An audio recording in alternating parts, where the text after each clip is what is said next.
Hey everybody, Coach here. Hey, thanks for taking a couple minutes. This week's video is all about the difference between gym shape and landscape shape.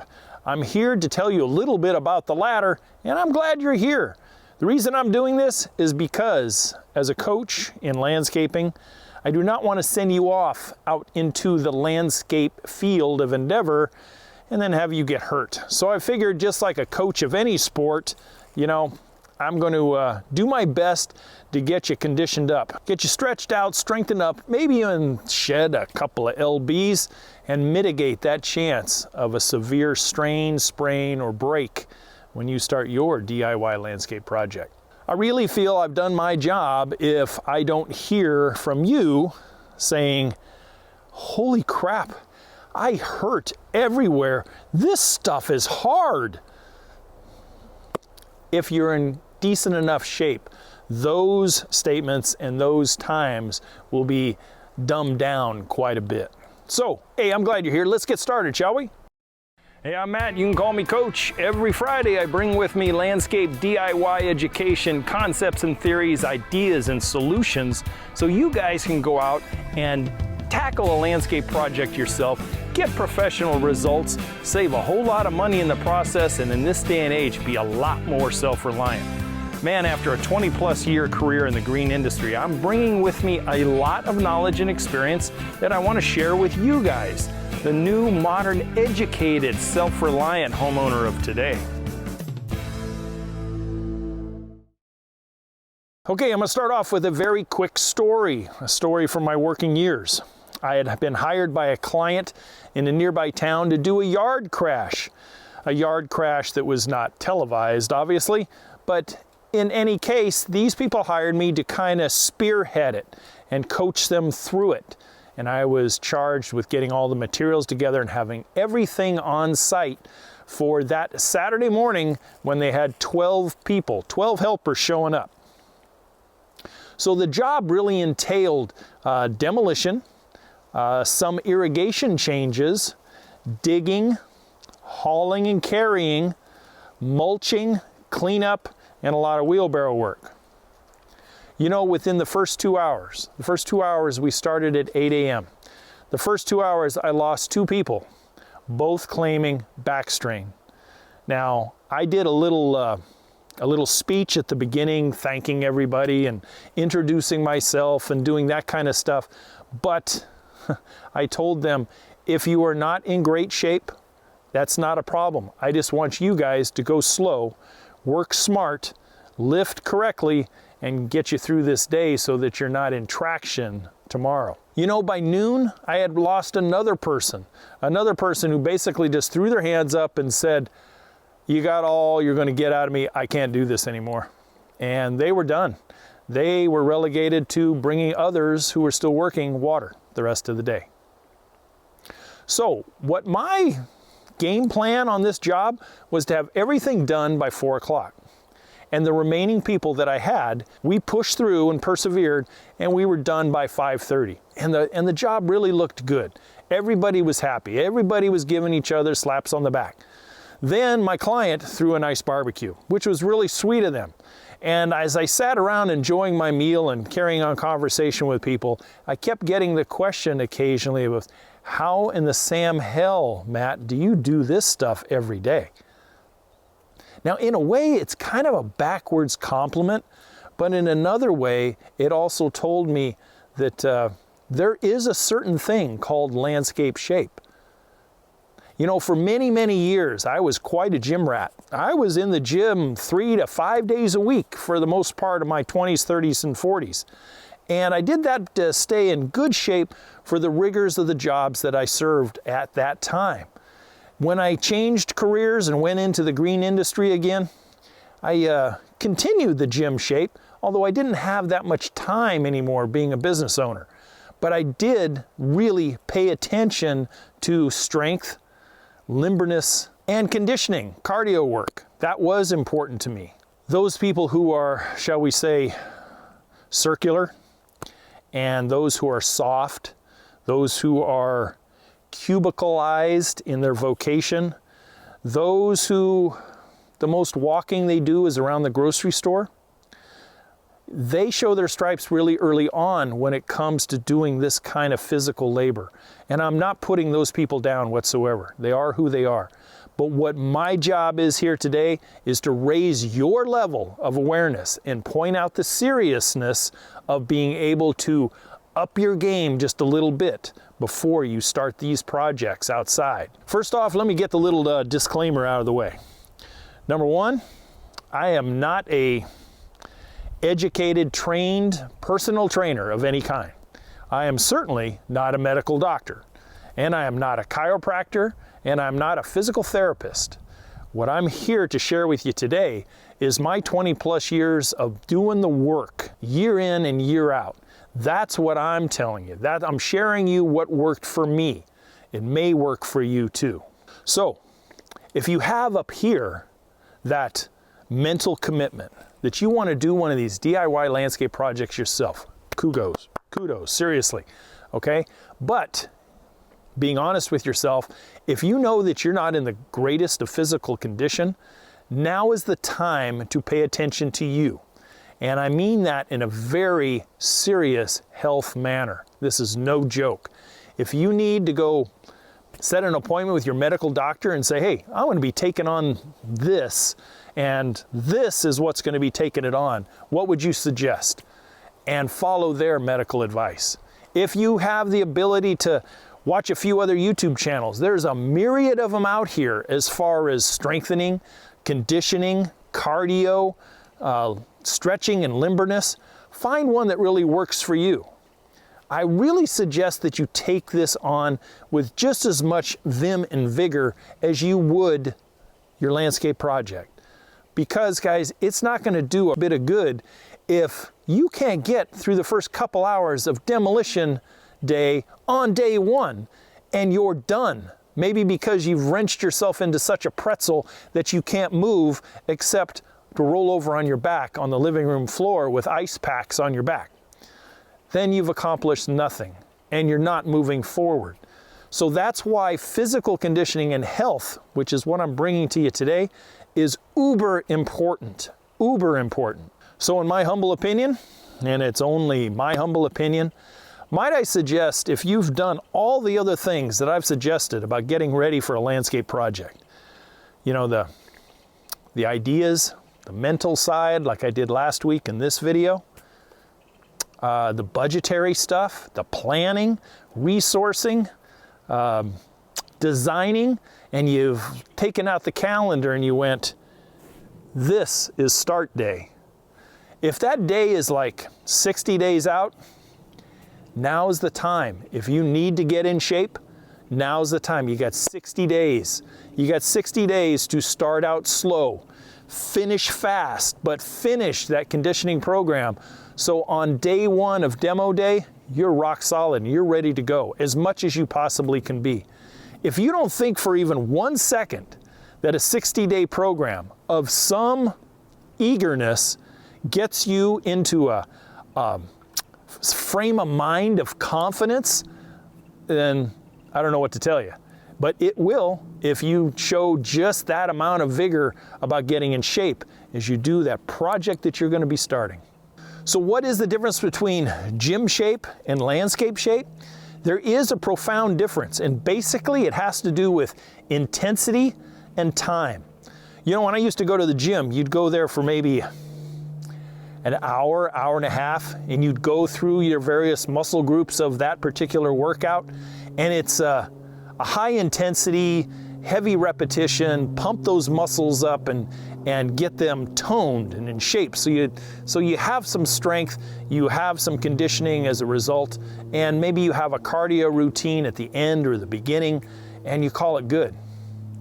Landscape shape requires some strength in some applications, but basically it has to do a heck of a lot more. And probably my number one thing I would suggest to somebody doing this is stretching and limbering up. Most people have, you know, and I suffer from it a little bit now at 63 years old. It's a lack of limberness, a lack of bending over ability, that kind of stuff. And when you protract those tasks, that you have to do in a landscape project over an 8-hour period, that's where the fatigue and strains and other things come in. When you're doing things like lifting, carrying, jackhammering, digging, cleaning trenches for irrigation or drainage, wheelbarrow work for upper back and trap type of strengthening, all of these things protracted over an 8-hour period will put a brother down, really will. Put a sister down, really will. And if you're not used to that, I don't want to see you get yourself messed up on day one. Then, WTF, what the hell are you going to do? How important is this? Well, say you've done everything right up until launch day, and you blow yourself up in the first 2 hours, and you've got maybe people on the hook for a day or two, you've got machinery on the hook from the rental company, you've got dumpsters on the hook, you know, that are costing you money, you've got time on the hook because demolition, you planned yourself 2 extra days that you took vacation days for, and now all of a sudden you find yourself on a ibuprofen drip and ice on your back and you can't do anything.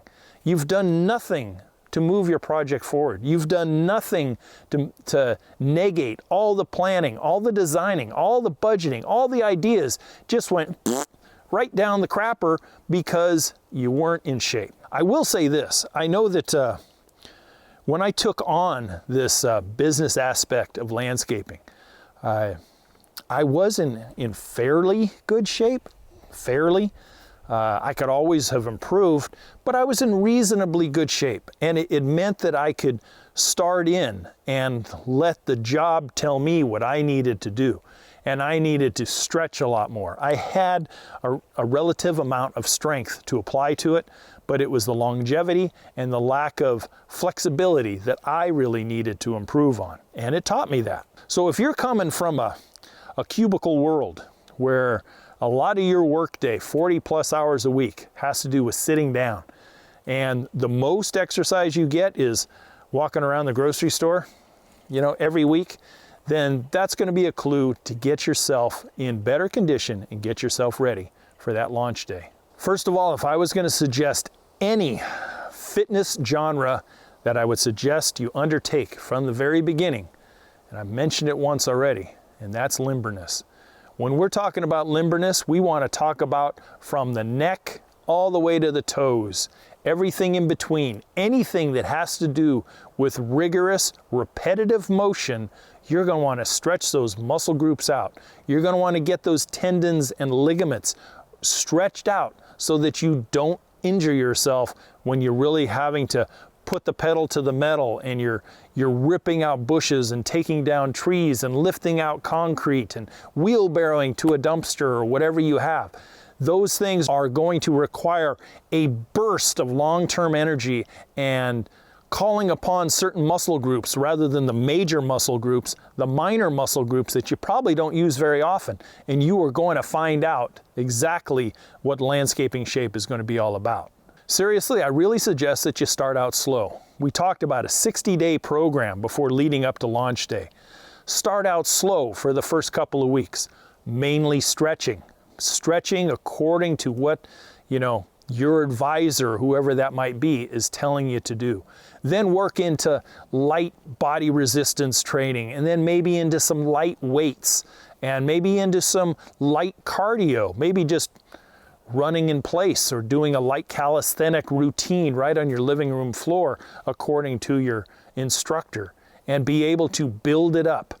Do not give up whatever you do. Your body will tell you you're going to be sore. That's just the name of the game. But my gosh, I said it once and I'll say it again.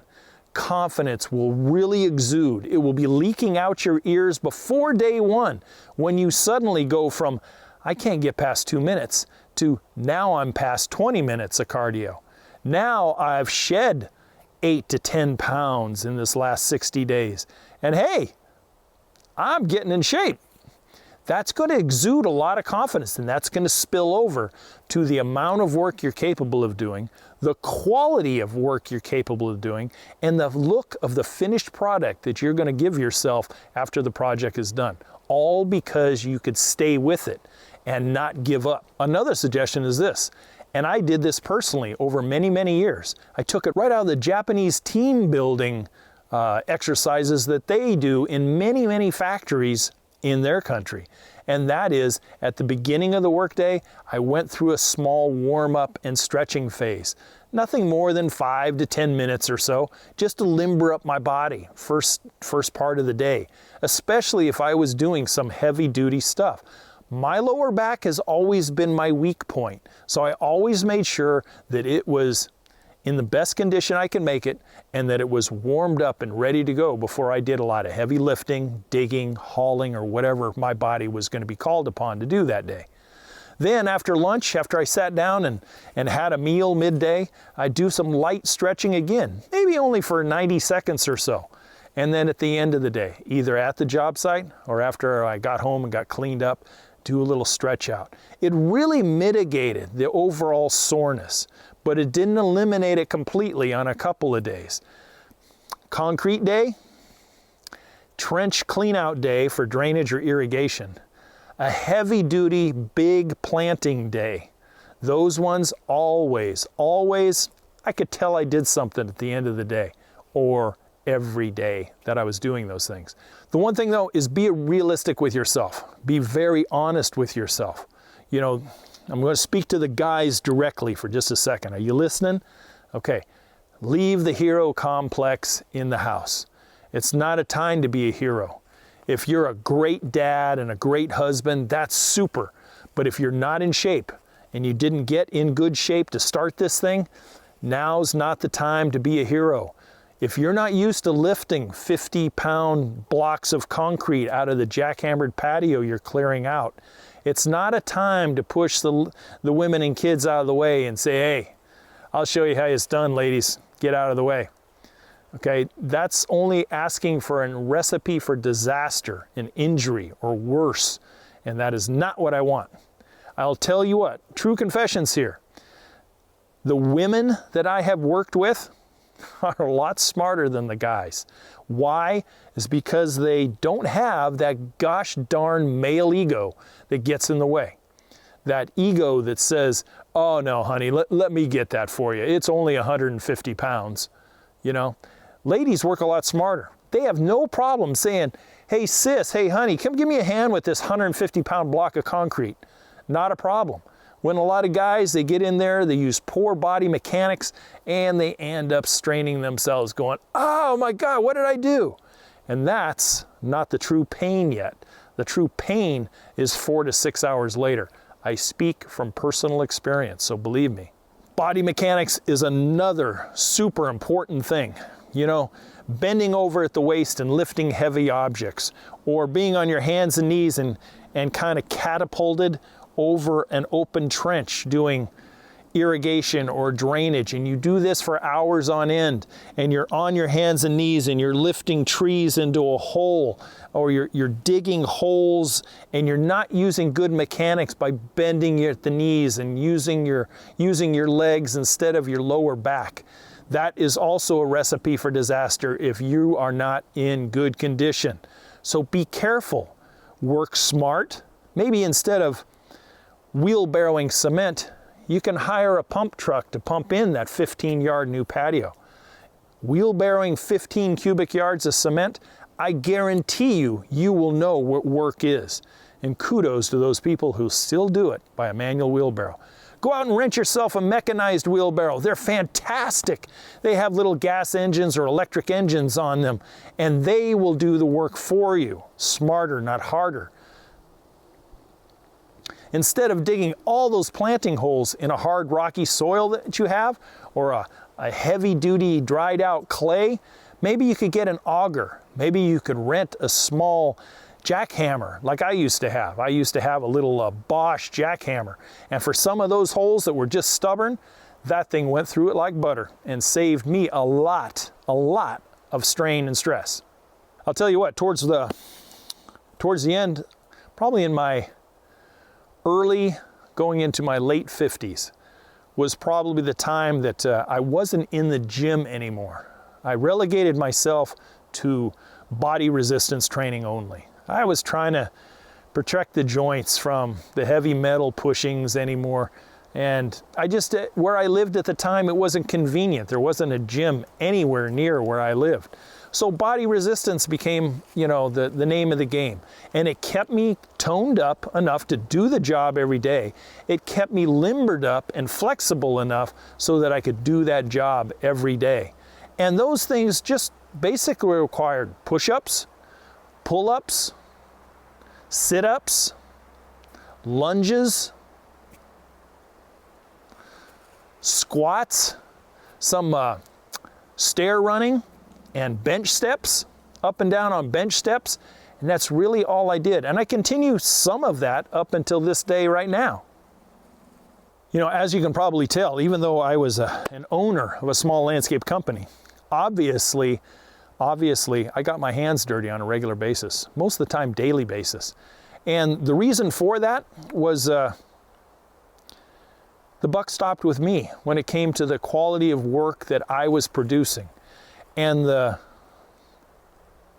shall I say, the labor force that was available to me was extremely inexperienced. Some had no experience whatsoever.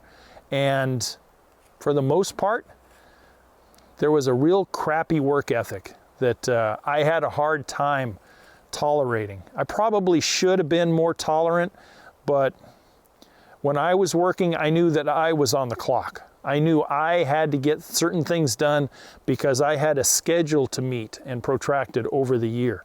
Sometimes I was as much as 120 days out, you know, but I had to stay on task. And that way I was able to do the work. Sometimes it had to be undone and redone, but I had to sign off on it in my head. And certainly my client had to be impressed with the quality of work before I left so that I could get paid. So, if you're contemplating your own DIY project, and when I say a project, I'm not talking about 3 pots of pansies and a bowl of strawberries. I'm talking about a landscape makeover or a landscape installation from bare dirt. Know this, there is no doubt in my mind that you can do this. No doubt in my mind whatsoever. With all the things that I have taught over the past 18 months, the planning, budgeting, designing, installation, maintenance, and everything else, you can't go more than 2 hours on day one without getting hurt. All of it is for naught. So make sure that you have everything you need on that day one, including a physical body that's going to stand up to the rigors that's ahead of it. It's uber important, just as important as anything else that I've ever taught on this channel. Also, before I leave you, remember this. This conditioning, this strengthening, this flexibility, this applies to all who are involved. Maybe I'm talking to the person at the tip of the spear, but there's the spouse. Maybe there's the parents that are going to come and help you. Maybe it's the brother and sister-in-law. Maybe it's the 2 friends at work. And you know that there's some physical conditioning improvement that could be done, you know. So show the love a little bit, you know. Tell them what they're going to be doing. Suggest that maybe they come over to the house once in a while before launch day and you guys can kind of work out together as a team. That really shows the love of a friend, making sure that they don't end up in traction or in the hospital because they came and helped you start your landscape project. You feel like, wah, wah, wah. Okay, you don't want to feel that way. So make sure everybody who's coming involved is in shape reasonably. And if not, tell them to be careful. Tell them to be cautious. Maybe they're not going to work at the pace of you. That's okay. Just them being there is going to be a great boost in confidence and morale.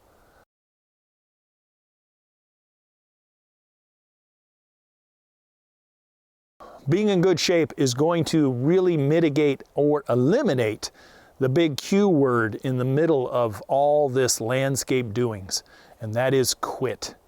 Can you quit? Yes, you can. But should you quit? No, you should not. You've done all this preemptory work to get this thing going. It's your dream yard that you're putting in with your hand and maybe a pro's hand, who knows. But it's not going to do you a damn bit of good if you can't get over the finish line. So we start out slow. We finish fast, but more importantly is we finish. And we finish by looking back on a quality piece of work that you've really put your heart and soul and a few gallons of sweat in there, and you've saved a boatload of money in the process. Yes, you've gotten yourself sore. You've used muscle groups that you didn't think you had or that you haven't used in a long time. It's okay. Turn around and look at the finished product. It will be worth it, I promise you that. But anything you can do, look at it this way. Here we are coming up on the middle of December, and maybe you've planned a project out for March, April, or May. What better time than a New Year's resolution to say, I'm going to get my fat ass in shape and be ready to go for that project come April 1. That's the launch date. I've got all this other stuff I'm putting in place. I'm going to make sure this is ready to go as well. I'm just saying. Guys, that's all I have for you this week. Hey, check out some of my other videos, and don't forget to go over to the website, maybe support Coach just a little bit. It's a great couple of products there, the digital course and the ebook. Always got the 15 step-by-step DIY landscape checklist for you with an accompanying podcast. Check me out over on the weekend. I'm not sure if it's going to be Saturday or Sunday, but on the Wisdom app, you can come in and ask questions and carry on a dialogue with me personally. I really do like it. Don't forget the podcast as well. As always, to your landscape success, you guys take care. See you next week.